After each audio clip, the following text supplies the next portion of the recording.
மத்தேயு 13:15 வசனத்தை வாசிங்க.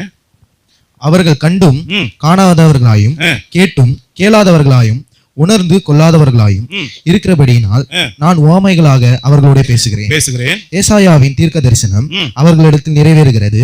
அதாவது, காதார கேட்டும் உணராதிருப்பீர்கள், கண்ணார கண்டும் அறியாதிருப்பீர்கள்.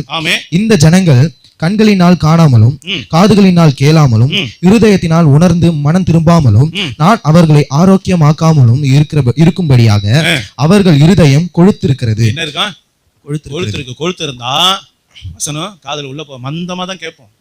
இங்க பிரசங்கம் வந்து வல்லமையா போனா கூட நம்ம காதுக்கு அது எப்படிதான் இருக்கும்? மந்தமா தான் இருக்கும். ஏன்னா நம்ம இருதயம் ஆல்ரெடி என்ன இருக்கு? கொழுத்து போய் இருக்கு. ஆனா இந்த தேவனுடைய வார்த்தை குறித்து வசனம் என்ன சொல்லுதான் பாருங்க, தொடர்ந்து வாசிங்க. அவர்கள் இருதயம் கொழுத்திருக்கிறது, காதால் மந்தமாய் கேட்டு தங்கள் கண்களை மூடிக்கொண்டார்கள் என்பதே.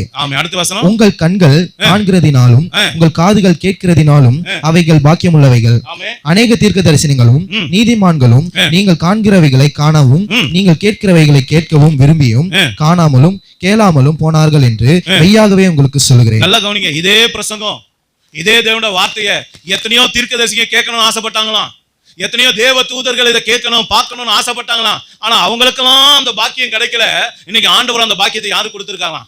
நமக்கு கொடுத்திருக்கிறார். இந்த சுவிசேஷத்தை உத்து பார்க்கறதுக்கு தேவ தூதர்களும் ஆசைப்பட்டாங்கன்னு சொல்லப்பட்டிருக்கு. நல்லா கவனித்து பாருங்க. ஆனா அப்படிப்பட்ட ஒரு பிரசங்கம் உங்களுக்கும் எனக்கும் கசக்குது, அப்படிப்பட்ட ஒரு பிரசங்கம் நம்மளை தாளாட்டி தூங்க வைக்குது அப்படின்னா என்ன காரியம்? நம்ம ஒழுங்கா தேவன் இடத்துல சரியா இல்லை அப்படின்னு அர்த்தம். நல்லா யோசிச்சு பாருங்க. இன்னைக்கு என் வாழ்க்கை எப்படி இருக்கு? இன்னைக்கு தீர்க்கதரிசி நம்ம பார்க்குறோம் பாருங்க. மோசே இதை பார்க்க ஆசைப்பட்டாரா? இந்த காலத்துல இந்த பிரசங்கத்தை கேட்கறதுக்கு யோசிச்சு பாருங்க. பார்க்க ஆசைப்பட்டார், கேட்க ஆசைப்பட்டாரு. ஆனா அப்படிப்பட்ட தேவனுடைய வார்த்தையை நாம என்ன பண்ணிட்டு இருக்கோம்? அசட்டை பண்ணிட்டு இருக்கோம். ஆராதனைக்கு வர்றது கிடையாது, சபை கூடுதல ஒழுங்கா பங்கெடுக்கிறது கிடையாது. அப்படியே வந்தாலும் நேரம் தவறி வர்றது, இங்க வந்தா ஒரு ஒன்னஸ் இல்லாம இருக்குது. யோசிச்சு பாருங்க. இதெல்லாம் நம்முடைய வாழ்க்கையில என்ன கொண்டு வருது? பலவிதமான ஆசீர்வாத குறைச்சல்களை கொண்டு வருது. யோசிச்சு பாருங்க. அப்ப நம்ம இன்னைக்கு எப்படி இருக்கும்? கடைசியா ஒரே ஒரு காரியம், வேதத்துக்கு கீழ்ப்படியாத பிள்ளைகளை 2 வசனத்தை மட்டும் பார்த்து நம்ம ஜெபம் பண்ண போவோம். ஓசியா 4:6 வசனத்தையும் நீதிமொழிகள் 28:9 வாசிங்க.